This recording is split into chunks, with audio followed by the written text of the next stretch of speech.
Ayan guys, aking silang pinag-separate kasi nauubusan na rin nila ng pagkain. Grabe, wala kasi nila kumain apat. Yung nanay nandoon sa loob ng sa loob ng kulungan nila. Kasi inaagawan nila eh. Lalo na tong isang to. Yan, malakas siya kumain.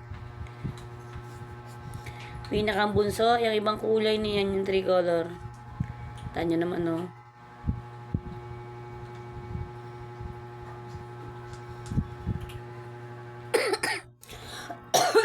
Kahit hinihika na ako, okay lang. Mahal na mahal ko yung mga yan.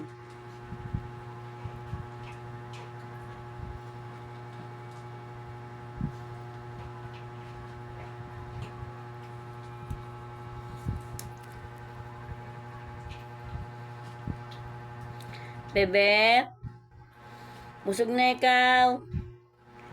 Lai. Bebe. Ayan, bunso. Apakaliit. Yung mga apat niya lalaki na, oh. Siya lang, maliit. Lai. Bebe. Bebe.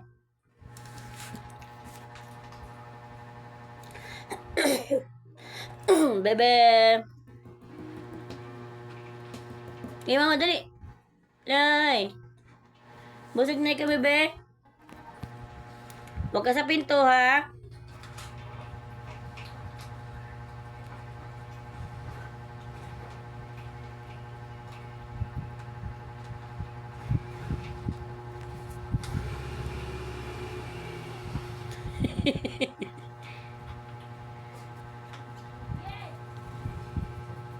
Yan pong isang to, pangalawa sa panganay. Ito yung panganay, yung si Panther. Si Cho yung pangalawa. Pangatlo po ay si Mikmik. Pang-apat po ay si Lai. Kaya ako po siya tinawag na Lai, kasi ito pati pilay. Kala matuluyan. Aba, nang tumagal po ay nawala ng kanyang pilay. Kamukha po siya ng kanyang ina. Ano naman? Ano nakain? Huwag sa pinto. Huwag sa pinto. Huwag sa pinto. Yung pinto po kasi namin, no, kaya yung siya puntahin, oh.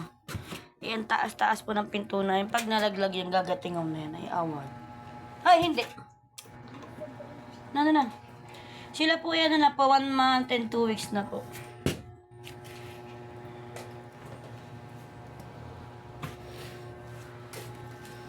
Bali po ito yung napakakulit. Kahit pinapasok ang sod ng kulungan, nakakalabas pa din.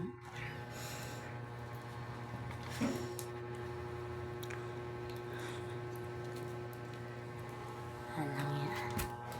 Hindi ka sa naglagaan itong mga katuna to. Wala naman akong aso.